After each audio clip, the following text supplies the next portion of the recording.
능력이 나오죠. 1번 권리 능력이죠. 권리를 가질 수 있는 능력을 말하고 자연인과 법인에게만 인정된다. 그 다음에 의사 능력이죠. 일단 스스로 의사를 결정할 수 있는 능력을 우리가 의사 능력이라고 하고, 이러한 의사 능력이 결여된 사람을 우리가 의사 무능력자라고 하고, 의사 무능력자가 법률행위라면 무효가 되고요. 따라서 무효가 된다는 말은 자신 행위에 대해서 뭐 하지 않습니까? 책임을 지지 않는다는 얘기가 되는 거죠. 따라서 그 하단에 보시면 3에서 책임 능력이 나와 있죠. 이렇게 나와 있습니다. 불법 행위에 관한 판단 능력. 그럼 이것도 뭐예요? 판단 능력이니까 의사 능력과 같은 개념이고, 자기 행위가 불법하다는 것을 인식하는 정신 능력, 이렇게 나와 있잖아요. 그럼 말이 다르지만 결과적으로는 의사 무능력자와 책임 무능력자는 그 능력을 동일한 것으로 이해를 합니다. 그럼 이렇게 되는 거죠. 스스로 의사를 결정할 수 있는 능력이 의사 능력인데, 이게 결여가 됐으면 뭐죠? 의사 무능력자고, 의사 무능력자가 법률행위라면 무효가 된다는 말은 자신 행위에 대해서 뭐 하잖아요? 책임지지 않는다는 얘기므로 결국 의사 무능력자와 책임 무능력자는 뭐죠? 같은 개념으로 이해하게 된다. 이런 얘기고, 그 다음에 누가 의사 무능력자나 어린아이, 유아나 만취자, 요런 사람이 뭐죠? 의사 무능력자, 뭐 정신병자, 수면 중인자, 잠자가 있는 사람, 요런 사람들이 뭐죠? 의사 무능력자가 되는데, 항상 문제가 되는 것은 유아 몇 살부터 의사 능력이 있는 거냐? 잘 모른다. 왜냐하면 케이스 바이 케이스죠. 예를 들어서 똘똘한 친구라면 10살만 되더라도 의사 능력이 있을 거고, 띨띨한 친구라면 17살이 됐는데도 불구하고 의사 능력이 없을 수도 있는 거고요. 또 만취자, 얼마나 술을 많이 처먹어야 만취자냐, 이것도 케이스 바이 케이스고 사람에 따라 다르는 거죠. 그래서 우리 민법은 요 의사 무능력자에 대해서는 민법에 규정이 없습니다. 다만 이렇게 능력이 부족한 사람들을 유용화, 정형화 해가지고 따로 규정을 두고 있는데, 이런 사람들을 우리가 뭐라 그러냐면 제한 능력자라고 하고, 제한 능력자가 한 법률에게는 뭐 할 수 있습니까? 취소하는 것이 가능한 거거든요. 그래서 교재 다시 4번에서 뭐가 나오냐면 행위 능력이란 말이 나와요. 원래 개념은 혼자서 완전하고 유효한 법률행위를 할 수 있는 자격 내지 지위, 다시 말하면 법률행위를 독자적으로 할 수 있는 능력이 행위 능력이고요.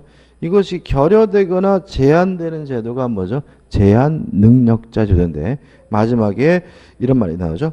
제한 능력자 제도는 의사 무능력을 객관적으로 획일화한 제도다. 이런 말이 나오게 됩니다. 그죠? 다시 말하면 의사 무능력이라는 것은 대단히 추상적이고 이랬다 저랬다는 개념이기 때문에 이렇게 능력이 부족한 사람들은 따로 유용화, 획일화해서 규정하고 있는 것이 제한 능력자 제도다. 그래서 하단에 이 제한 능력자 제도에서 1. 의사 능력을 객관적으로 획일화한 제도다. 그 다음에 2. 제한 능력자 제도의 취지. 능력이 부족한 사람들을 뭐 하는 거죠? 보호하기 위한 제도다.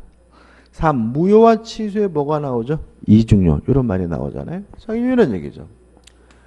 갑이 을과 만나서 매매 계약을 했는데, 예를 들어서 5살 먹은 꼬마다.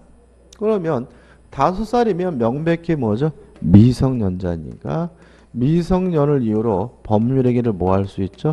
취소할 수가 있는 거죠. 근데 5살 정도면 명백히 뭐죠? 의사 능력이 없는 거죠. 의사 무능력자로서 이 법률행위는 뭐이기도 한 거죠? 무효이기도 한 거죠.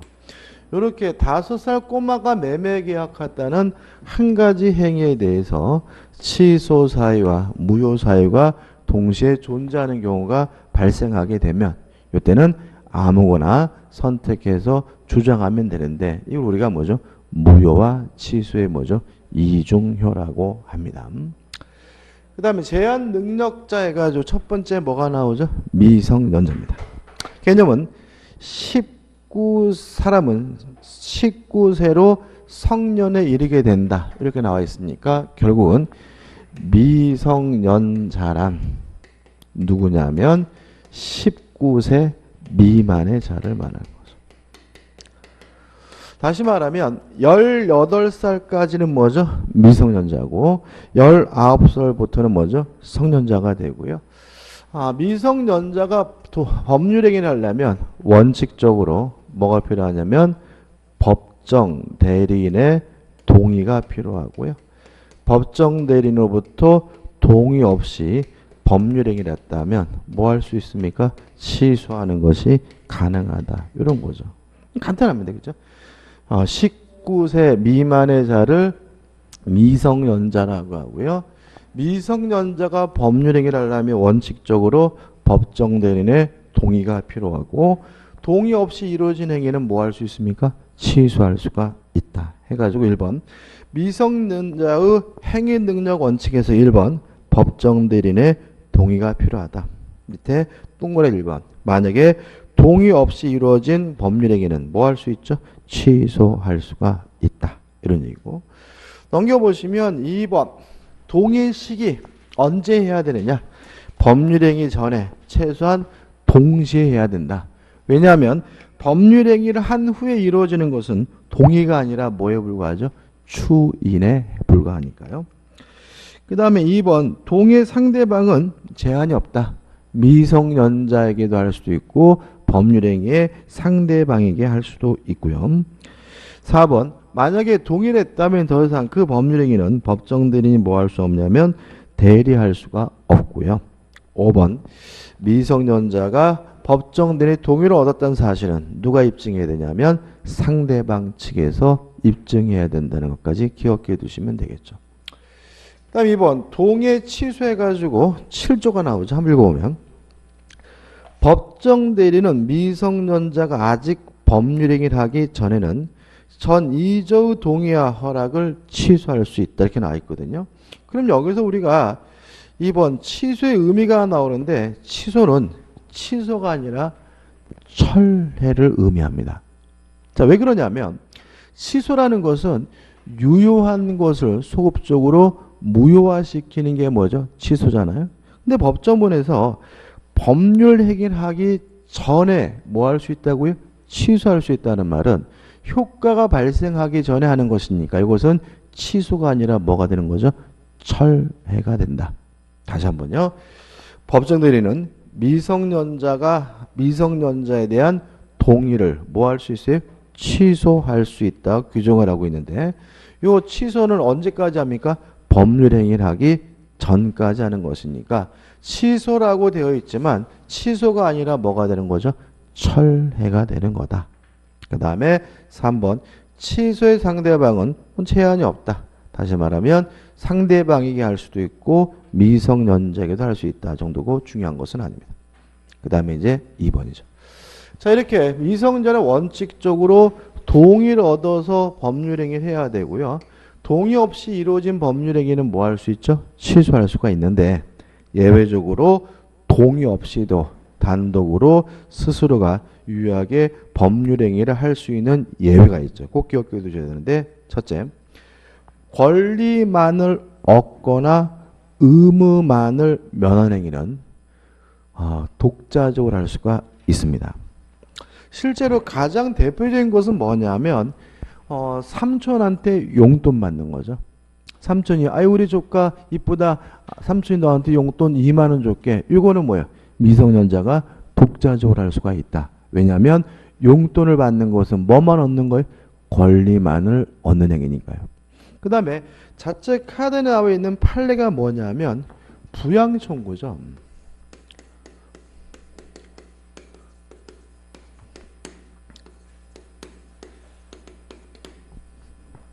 예를 들어 가지고요. 아버지하고 어머니가 이혼을 했는데 아버지가 전혀 부양을 안 하고 있어요. 그러면 그 미성년자인 아들은 아버지를 상대로 부양을 청구하는 뭘 할 수 있어요? 소송을 제기할 수 있는데 이거는 뭐죠? 독자적으로 할 수가 있다. 왜냐하면 부양을 청구하는 것은 뭐만 얻는 행위예요? 권리만을 얻는 행위니까. 이해되시죠? 그 다음 우측에 보시면 얘가 나오는데 우측의 두 번째 줄 경제적으로 유리한 매매계약은 독자적으로 할 수가 없습니다. 유리할 뿐이지 권리만을 얻는 행위는 아니니까요. 니은번 상속을 승인하는 행위도 독자적으로 할 수가 없습니다. 왜냐하면 상속은 권리와 의무도 오죠. 다시 말하면 무엇도 함께 넘어옵니까? 채무, 의무도 함께 넘어오는 것이니까 상속을 승인하는 것은 권리만을 얻는 행위가 아니니까 독자적으로 할 수가 없고요. 디귿번 증여받는 것은 독자적으로 할 수가 있지만 부담부 증여는 뭐가요? 부담, 의무가 포함되기 때문에 독자적으로 할 수가 없고요. 리을번 채무 변제 수령도 독자적으로 할 수가 없습니다. 그동안 시험 문제 가장 많이 나온 것은 뭐예요? 채무 변제 수령이죠. 자, 일단 문제는 왠지 독자적으로 할 수 있는 것 같지만 만약에 채무 변제를 수령하게 되면 돈을 받게 되면 돈만 받는 게 아니라 그 결과적으로 무엇도 없어져요? 채권도 소멸하게 되죠. 동의하시나요? 자, 갑이 을에게 예를 들어서 500만 원을 빌려줬어요. 그래서 500만 원을 받을 수 있는 채권자인데 갑이 지금 뭐냐면 미성년자란 말이죠. 근데 을이 500만 원을 갚으러 변제하러 왔어요. 근데 만약에 갑이 을로부터 500만 원을 변제받으면 500만 원이 생기니까 좋을 것 같지만 결과적으로 500만 원을 받을 수 있는 무엇도 없어져요? 채권도 뭐가 돼요? 소멸된다는 거죠.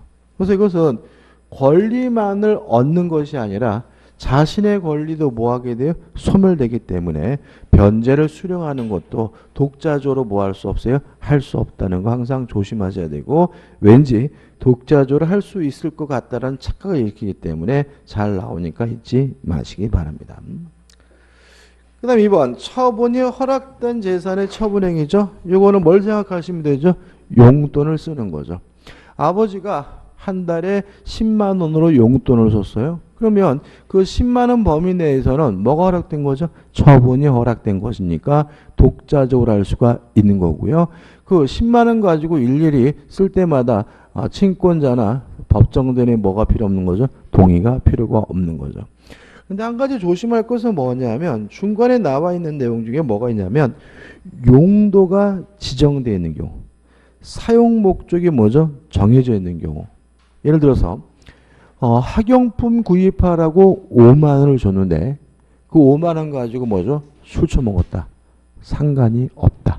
다시 말하면 여기서 재산은 범위가 정해진 것을 말하지 용도가 정해진 것을 의미하는 것은 아니기 때문에 용도에 위반해서 사용하더라도 뭐 할 수 없습니까? 취소할 수 없다는 것이 우리 판례 입장임을 주의하시기 바랍니다. 그 다음에 3번 허락받은 영업에 관한 행위죠. 자, 만약에 미성년자에 대해서 법정대리인이 영업을 허락하면 그 영업 행위에 대해서는 독자적으로 뭐 할 수 있습니까? 법률행위를 할 수가 있는 거죠. 법 좀 한번 읽어볼게요. 8조 1항입니다. 미성년자가 법정대리인으로부터 허락을 얻은 특정한 영업에 관하여는 성년자와 동일한 행위 능력이 있습니다. 따라서 허락받은 영업에 관한 행위는 독자적으로 할 수가 있고요. 영업 행위를 미성년자가 했다는 이유로 뭐 할 수는 없어요? 취소할 수는 없다는 의미가 되는데 1번 영업의 의미 보시기 바라고 2번 종류를 특정해야 됩니다. 예를 들어서 이런 거죠. 지금 미성년자가 19세 미만이니까 이게 나이가 뭐죠? 만 나이잖아요. 그럼 예를 들어서 우리나라 나이도 지금 만약에 20살이다. 그러면 지금 1월 달이니까 생일 안 지났으면 몇 살 깎아야 되죠? 2살 깎아야 되니까 얘는 몇 살인 거예요? 18살입니다. 그래서 얘가 뭐예요? 미성년자인 거죠. 예를 들어서 이번에 고등학교로 졸업하는데 졸업하고 대학도 안 가고 알바도 안 하고 맨날 집에서 어떻게 해요? 핑핑 놀길래 아버지가 치킨집 한번 해봐라. 그러면 치킨집을 할 수 있는 범위 내에서는 뭐가 인정된다는 거예요? 행위 능력이 인정된다는 거죠. 근데 이렇게 범위를 영업의 종류를 정해줘야 돼. 단순히 그냥 장사 한번 해봐라. 이런 거는 뭐죠? 안 된다는 것이 우리 민법의 태도라는 거예요. 그래서 다시 보시면 종류의 특정해가지고 영업의 종류를 뭐죠? 특정하여 허락하여야 된다. 추상적으로 장사 한번 해봐라. 이런 식의 허락은 뭐가요? 의미가 없다는 게 되니까 주의하시기 바라고. 넘겨보시면 3번 허락의 방식 아무런 제한이 없습니다. 상법적인 신경 쓰지 마시고 4번 허락된 영업 범위 내에서는 성년자와 동일한 뭐죠? 행위 능력이 인정이 됩니다. 그럼 여기서 우리 좀 생각해 볼 것은 뭐냐면 예를 들어 가지고 치킨집 한번 해봐라 해가지고 치킨집에 관한 영업을 뭐죠? 허락을 했어요. 그럼 얘가 뭐야? 알았어 아빠 해가지고 치킨집을 하기 위해서 뭘 받습니까? 대출을 받았어요. 러시앤캐시 전화해서 대출을 받고 대출을 받아가지고 상가에 관한 뭘 했어요? 임대차 계약을 했고요. 임대차 계약을 하고 나서 치킨집을 하기 위해서 인테리어 공사 계약, 인테리어 공사 계약은 뭐죠? 도급 계약이죠. 도급 계약을 하고요. 그리고 나서 직원들을 채용하기 위해서 면접을 봐가지고 그 직원과 뭘 했냐면 고용 계약을 하고 이래가지고 준비가 완료가 돼가지고 뭐죠? 치킨집에 대한 영업을 시작하게 됐다. 에 대해서 우리 판례는 직접 치킨을 파는 요 영업회계만 허락이 된 것이 아니라 준비하기 위한 이런 것들도 다 뭐예요? 허락된 거다. 다시 말하면 간접적으로 관련된 행위도 뭐 할 수 있어요? 독자적으로 할 수가 있으므로 대출받은 요 행위를 미성년을 이유로 뭐 할 수는 없어요? 취소할 수는 없고 임대차 계약을 미성년이라는 이유로 뭐 할 수는 없어요? 취소할 수도 없고 도급계약이나 고용계약도 미성년이라는 이유로 뭐 할 수는 없어요? 취소할 수 없다는 거 꼭 기억해 두시기 바라고요. 그래서 교재 보시면 그런 얘기 나와 있으니까 한번 보시기 바랍니다. 그 다음에 5번 법정 대리인이 영업의 허락에 취소하지 아니죠. 자 이런 얘기죠. 치킨집 해봐라 영업을 허락했더니 이놈이 가만 보니까는 치킨집을 시작해가지고 파는 게 아니라 맨날 지가 처먹어가지고 뭐죠? 살만 디륵디륵 찌고 있어요. 그래서 치킨집 그만해라. 이게 뭐예요? 영업의 취소인데 이것도 취소가 아니라 뭐의 의미가 있습니까? 철회의 의미가 된다. 따라서 소급해서 무효가 되는 것이 아니라 장래향하여 철회하는 의미가 된다는 거 꼭 잊지 마시기 바라고요. 그 다음에 4번 무한 책임사원의 자기계산 행위도 독자적으로 할 수 있는데 상법 얘기인데 좀 설명을 좀 드리면 이 사원이라는 게 뭐예요? 사단법인의 구성원을 우리가 뭐죠? 사원이라고 하고요. 사단법인 중에서 영리를 목적으로 하는 사단법인이 뭐죠? 회사잖아요.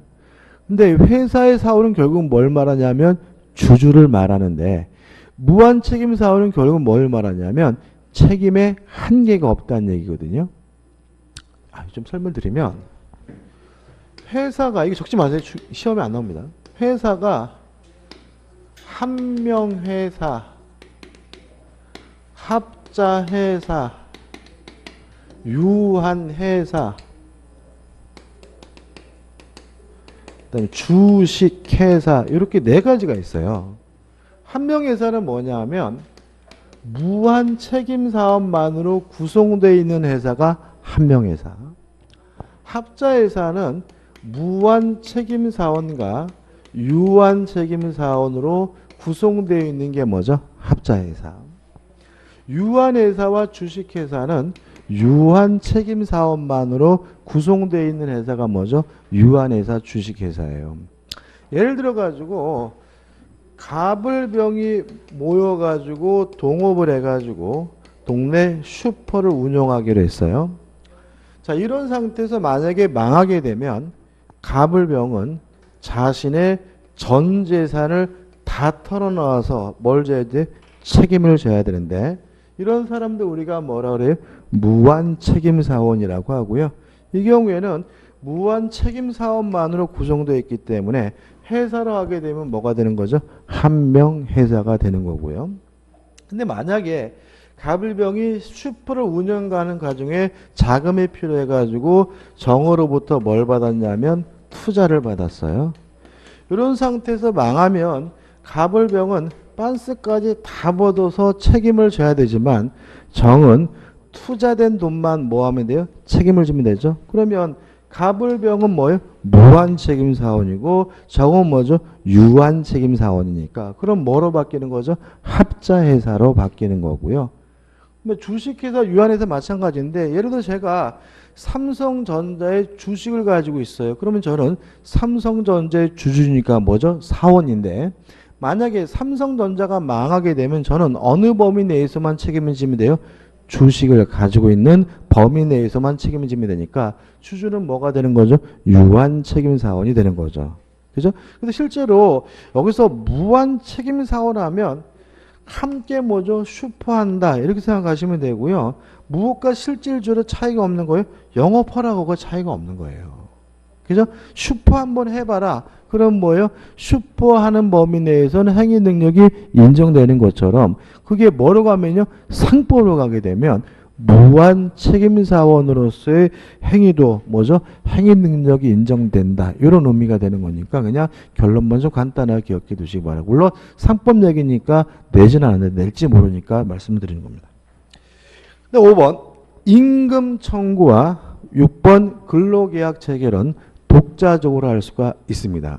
이건 이제 근로기준법의 내용인데 이런 겁니다. 근로계약은 미성년자가 독자적으로 할 수가 있고요. 그 근로계약의 결과 받게 되는 임금도 미성년자가 뭐죠? 독자적으로 받을 수 있고 법정 대리인이라 하더라도 임금이나 근로계약을 대리해서 뭐 할 수 없어요? 청구할 수도 없고 계약할 수가 없다는 것이 우리 근로기준법의 내용입니다. 따라서 결과적으로 미성년자는 독자적으로 임금을 청구할 수도 있고 근로계약도 뭐죠? 독자적으로 할 수가 있는 거죠. 그 다음에 우측에 7번 대리행위도 독자적으로 할 수가 있어요. 자, 기억나시나요? 자, 대리는 타인을 위하여 의사를 결정하는 사람이니까 반드시 뭐가 필요합니까? 의사 능력이 필요하지만 뭐는 필요 없죠? 행위 능력은 필요가 없다. 따라서 미성년자 같은 제한 능력자도 뭐가 될 수 있죠? 대리인이 될 수 있고 대리행위는 독자적으로 할 수가 있고요. 그 다음에 8번 유언행위도 뭐 할 수 있습니까? 독자적으로 할 수가 있습니다. 그 다음에 3번에서 성년의제 제도가 나오는데 미성년자가 성년자가 되는 방법은 두 가지입니다. 19살이 되면 뭐가 돼요? 성년자가 되고요. 혼인을 하면 뭐가 돼요? 성년자가 됩니다. 따라서 미성년자가 혼인하게 되면 뭐가 돼요? 성년자가 되는데 이러한 것을 우리가 뭐죠? 성년의제 제도라고 합니다. 주의할 점은 동그라미 1번 법률혼만을 의미합니다. 따라서 누구와 동거하고 있더라도 성년을 의제되지는 않습니다. 2번 어느 영역에서만요? 민법의 영역에서만 적용됩니다. 따라서 선거권 결혼했다고 인정되는 거 아니고요. 또 청소년보호법상 청소년도 결혼했다 그래서 변함이 없습니다. 다시 말하면 민법의 영역에서만 뭐가 되는 거죠? 성년자가 되는 거고요. 3번 성년의제로 성년자가 되므로 친권자 또는 후견은 소멸하고. 자, 이게 무슨 말이죠? 자, 예를 들어 가지고 미성년자가 성년자가 되면 19살이 되면 친권자의 친권이 뭐가 돼요? 소멸되는 것처럼 미성년자가 혼인하게 되면 친권자의 친권이 뭐가 되게 돼요? 소멸하게 된다. 이런 얘기고요. 그 다음 나오는 내용이 뭐냐면 만약에 미성년자가 혼인해서 아이를 낳게 되면 그 아이의 친권자도 누가 되는 거죠? 미성년자인 부모가 친권자가 됨을 주의하시기 바라고요. 그 다음에 가끔 나오는 것은 뭐죠? 4번이죠. 만약에 혼인이 취소가 되거나 이혼하더라도 다시 미성년자로 돌아가지는 않는다. 그죠? 다시 말하면 미성년자가 혼인하면 뭐가 되죠? 성년자가 되고 이혼하거나 혼인이 취소가 되더라도 다시 뭐로 돌아가지 않습니까? 미성년자로 돌아가는 것은 아님을 주의하시기 바랍니다. 그 다음에 피한정 후견이죠. 간단하게 정리하시면 되는데 일단 법점을 읽어볼 건데 피한정 후견이 누구냐면요.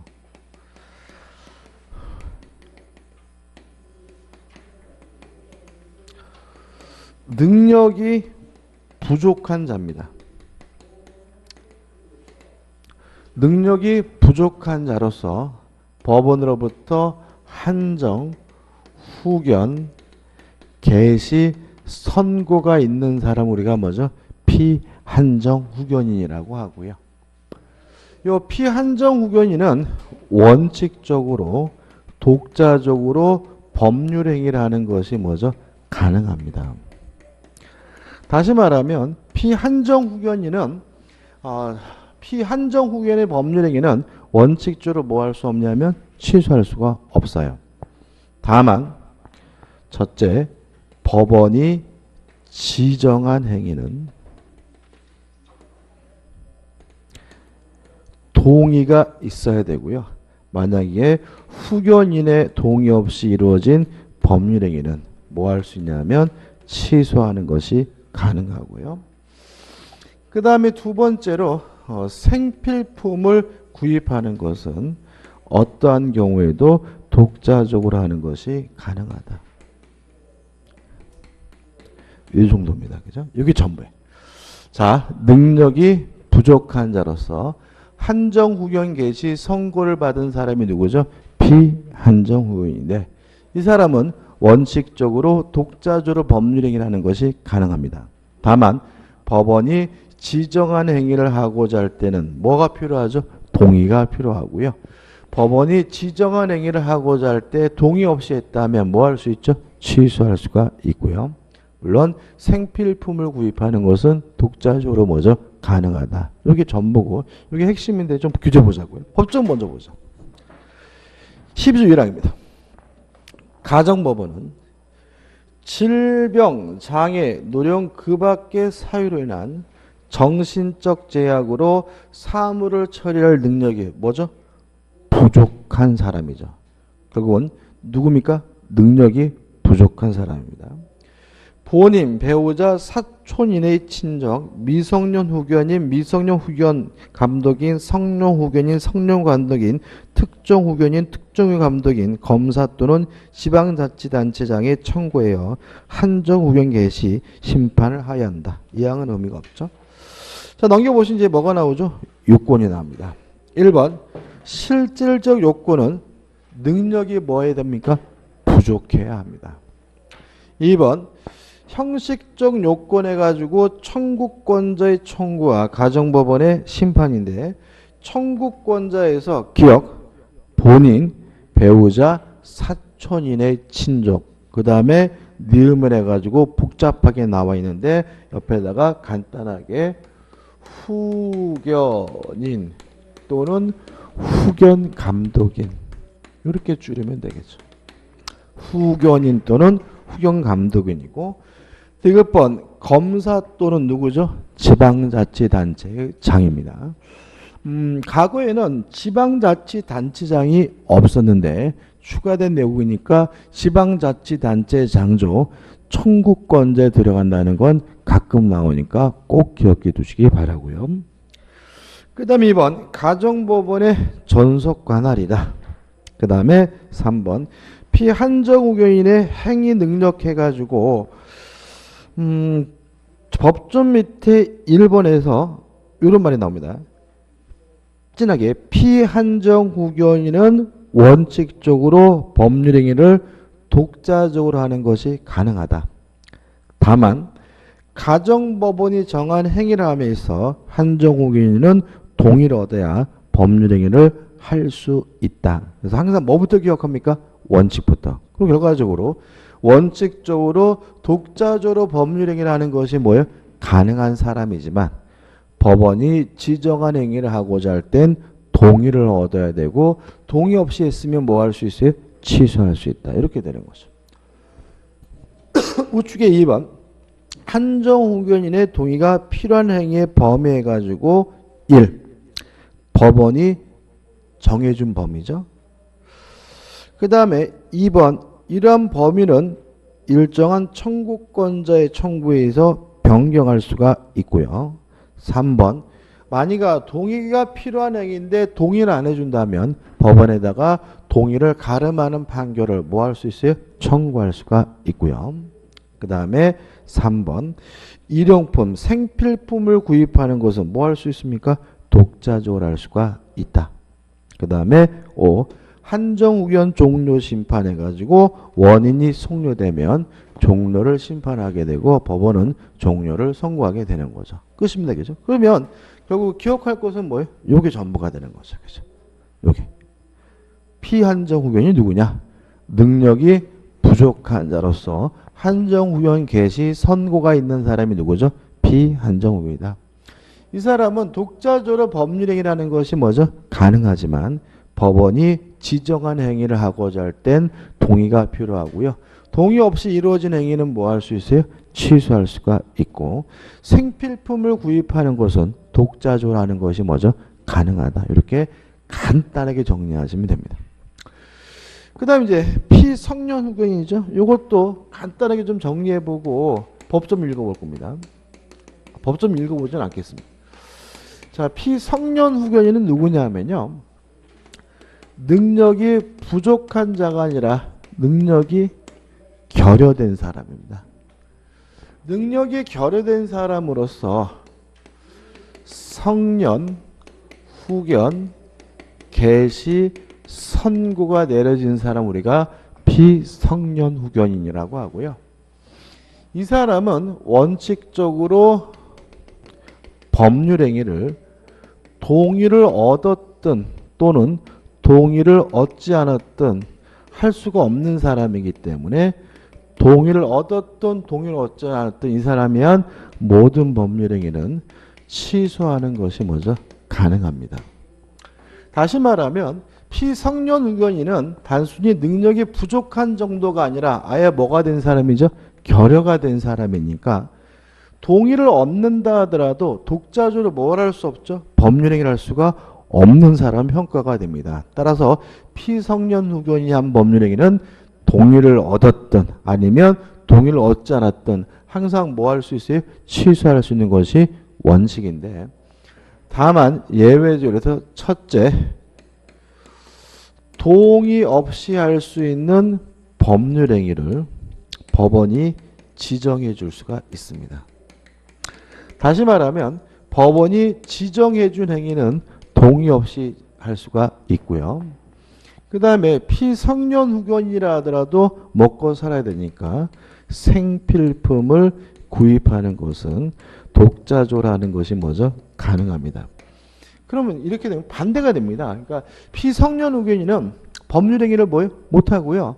피성년이 한 법률행위는 뭐 할 수 있어요? 취소할 수가 있는데 다만 법원이 지정해 준 행위는 동의 없이 하는 것이 뭐죠? 가능하고요. 또 피성년후견이라 하더라도 생필품을 구입하는 것은 동의 없이 하는 것이 뭐죠? 가능하다는 거 간단하게 정리하면 되는 거죠. 끝이에요. 넘겨보시면 의 나와 있고 요건 정신적 제약으로 사물을 처리할 능력이 지속적으로 결여되었을 것. 다시 말하면 능력이 뭐가 된 사람이죠? 결여된 사람이고요. 형식적 요건 해가지고 청구권자의 청구와 가정법원의 심판이 있는데 청구권자에도 조심할 거 디귿번 누가 들어가 있죠? 지방자치단체장에 들어가 있다는 거 조심하시기 바라고요. 그 다음에 이 가정법원의 뭐죠? 전속관할이다. 그 다음에 3. 행위능력에서 박스 밑에 1번 피성년후견인의 재산상의 법률행위는 항상 취소할 수 있다. 왜 항상이란 말을 썼냐면 동의를 얻어서 했던 동의를 받지 않고 했던 피성년 후견인의 법률행위는 뭐 할 수 있어요? 취소할 수 있다는 얘기고요. 그 다음에 2번 예외적으로 취소할 수 없는 것 1. 일용품 구입 나오죠. 생필품을 구입하는 것은 독자적으로 하는 것이 뭐죠? 가능하다. 우측에 2. 가정법원이 뭐죠? 정해준 행위죠. 그래서 가정법원이 정해진 행위는 독자적으로 할 수가 있으니까 가정법원은 취소할 수 없는 미성년 후견인의 법률행위 범위를 피성년 후견인의 법률행위 범위를 정할 수 있다 이렇게 나와 있고 그 다음에 5번, 3번, 4번은 뭐 의미가 없습니다. 그 다음에 4번 만약에 원인이 종료가 되면 종료에 뭘 하게 되죠? 심판을 하게 된다. 그래서 결론적으로 뭐죠? 이 정도만 정리하면 되는 거죠. 그 다음에 특정 후견의 심판인데 뭐 시험에 거의 나오진 않습니다. 일단 의 해가지고 나와 있는데 정신적 제약으로 어떤 후원입니까? 일시적 후원이죠. 또는 특정한 사무에 관한 후원이 필요한 사람으로서 가정법원으로부터 특정 후견의 심판을 받은 자를 우리가 뭐죠? 특정 후견이라고 하는데 유의하실 것은 어떤입니까?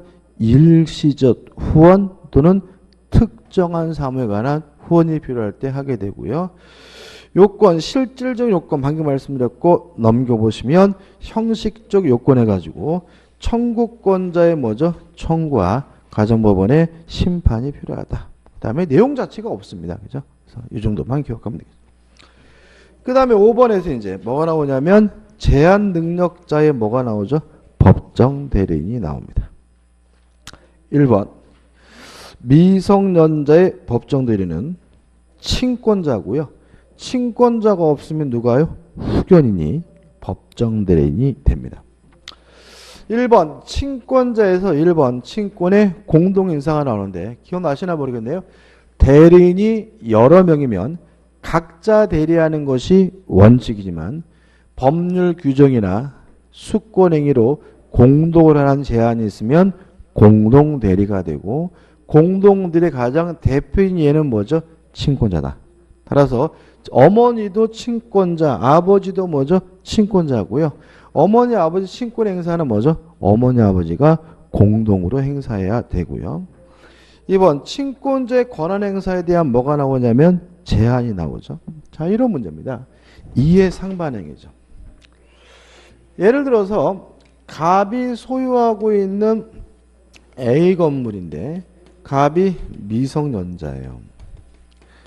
근데 친권자인 을이 요 미성년자가 소유하고 있는 건물을 구입하고 싶어요. 그러면 갑과 을이 만약에 매매 계약을 하면 이해가 뭐가 되냐면 상반이 되죠. 왜냐하면 갑은 한 푼이라도 많이 받는 것이 뭐예요? 이익이고 친권자인 을의 입장에서는 한 푼이라도 깎는 것이 뭐죠? 이익이니까 두 사람의 이해가 뭐가 돼요? 상반되고요. 이때는 친권자에게 뭐가 인정되지 않습니까? 대리권이 인정되지는 않습니다. 따라서 을은 갑을 대리해서 갑소의 건물에 대해서 매매 계약을 체결할 수는 없고요. 이때는 누구를 선임하게 되냐면 특별 대리인을 선임하게 되는 거죠. 그래서 법원이 선임한 특별 대리인을 통해서 뭘 해야 돼요? 매매 계약을 해야지만 적법하다는 내용이 나와 있죠. 한번 읽어볼까요? 친권자의 권한 행사에 대한 제한에서 친권자는 이해 상반 행위에 관하여는 이해가 상반된다는 이해되실 거고 특별 대리인을 선임하여 친권자는 이 특별 대리인과 법률 행위를 하여야 한다. 이에 위반한 법률 행위는 무권 대리 행위가 된다. 이런 얘기고. 그다음 2번 후견인인데 구체적인 내용은 시험 범위 아닙니다. 그냥 우리는 친권자가 1차적으로 미성년자의 뭐가 되죠? 법정 대리인이 되고 친권자가 없다면 누가요? 후견인이 법정 대리인이 된다라고 기억하시면 되고요.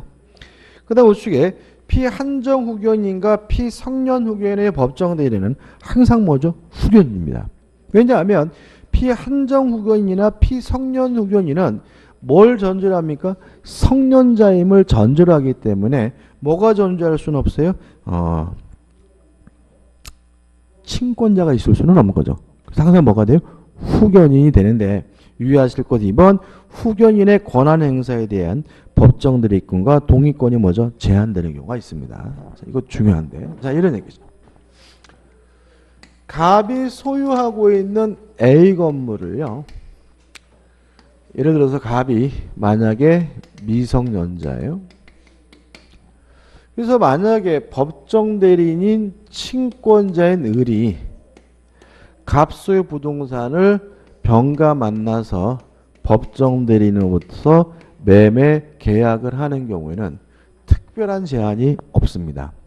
왜냐하면 친권자 어머니 아버지라면 이 갑의 이익에 대해서 가장 조심해주고 주의해야 될 사람이 누구죠? 친권자니까 국가가 뭐 하잖아요? 개입하지는 않아요. 근데 문제는 만약에 이 사람이 후견인인 경우에는 이러한 매매 계약을 함에 있어서 뭐가 필요하냐면 견제 잔치가 필요한 거죠. 그래서 갑이 미성년자든 피한정 후견인이든 피성년 후견인이든 법정들이 누구인 경우에는요. 후견인인 경우에는 법원은 후견인을 선임하면서 누굴 선임하게 되냐면 후견 감독인을 선임하게 되고요. 부동산을 처분한다 같은 중요한 행위에 대해서는 후견 감독인으로부터 뭘 받아야지만요? 동의를 받아야지만 대리해서 처분할 수 있도록 규정을 두고 있는 거거든요. 그래서 교재 보시면은 자, 한번 읽어봅니다. 다 읽어볼게요. 후견인이 피후견인을 대리하여 다음에 해당하는 행위를 하거나 미성년자 다음은 갖고 어느 하나 하는 행위에 동의를 한 때에는 후견 감독이 있으면 그의 동의를 받아야 한다. 다시 말하면 법정 대리인이 친권자가 아니라 누구면요? 후견인이면 일정한 행위에 대해서 뭐가 필요한 거죠? 후견 감독인의 동의가 필요한 거죠. 1. 영업에 관한 행위. 2. 금전을 빌리는 행위. 3. 의무만을 부담하는 행위. 4가 중요합니다. 부동산 또는 중요한 재산에 관한 권리의 득실 변경을 목적으로 하는 행위죠. 그러면 부동산의 권리의 득실 변경을 목적으로 하는 행위하면 제한 능력자의 부동산을 뭐 하려면요? 처분하려면 후견 감독인으로부터 뭘 받아야 돼요? 동의를 받아야 처분할 수 있다. 이런 논리가 나오는 거죠. 그 다음에 5. 소송행위. 6. 상속의 승인, 한정 승인 또는 포기 및 상속 재산의 분할에 관한 협의에서 총 6가지가 나오는데 꼭 잊지, 이거 구체적으로 나오지는 않겠지. 꼭 잊지 말 것은 뭐죠? 4번이죠. 그래서 부동산을 처분하는 것 같은 중요한 행위는 누구의 동의가 필요합니까? 후견 감독인의 뭐가 필요해요? 동의가 필요하다는 거 꼭 기억해 두시기 바랍니다. 그 다음에 3번 법정 대리인의 권한해 가지고 1. 일반적으로 동의권이 있고 대리권이 있고 취소권이 있는데 2. 성년 후견인은 동의권이 없다. 이해되시나요? 자, 피성년 후견인은 동의를 얻어서 한 법률행위라 하더라도 항상 뭐 할 수 있어요? 취소할 수 있으니까 피성년 후견인의 법정 대리는 뭐가 없는 거죠? 동의권이 없다. 그래서 성년 후견인은 뭐가 없다는 거예요? 동의권이 없다는 거 꼭 기억해 두시기 바라고. 1번 가족법상 법률행위는 신경 쓰지 마세요. 그죠? 우리는 가족법 시험뿐만 아니죠. 우리는 뭐죠? 2번 재산상 법률의 경우에는 동의권이 없고 법률행위의 대리권과 취소권만을 가진다. 왜냐하면 피성년 후견인은 동의를 얻어서 한 법률행위라 하더라도 뭐 할 수 있어요? 취소할 수가 있으니까요. 그 다음에 4번 후견 감독인 개념 우리가 이미 알고 있고요. 중요한 것은 뭐죠? 3번이죠. 자, 이런 문제입니다. 친권자와 미성년자 이해가 상반되는 경우에는 친권자는 누가 법률행위 해야 됩니까? 특별대리인과 뭐죠? 법률행위를 해야 된다. 근데 만약에 법정 대리인이 친권자가 아니라 후견인인 경우에는 이미 누가 있습니까? 후견 감독인이 있는 거죠. 따라서 만약에 갑과 을의 이해가 상반이 되면 특별 대리인을 선임하지 않고 누가 대리인이 됩니까? 후견 감독인이 뭐 하게 돼요? 대리인이 된다. 이런 의미가 되는 거죠. 밑에서 두 번째 줄입니다. 3번. 후견인과 피후견인 사이에 이해가 상반되는 행위에 관하여는 누가요? 후견 감독인이 피후견인을 뭐 하게 돼요? 대리한다라는 거 기억해 두시기 바라고. 다시 한번요. 법정들의 친권자인 경우에는 이해가 상반됐을 때 누가 대리인이 됩니까? 특별 대리인이. 만약에 법정 대리인이 후견인인 경우에는 이해가 상반됐을 때는 누가 대리인이 됩니까? 후견 감독인이 대리인이 된다는 것까지 기억해 두시기 바랍니다. 여기까지고요. 좀 쉬었다가 70페이지 제한능력자의 상대방이 보호는 좀 쉬었다가 보도록 하겠습니다.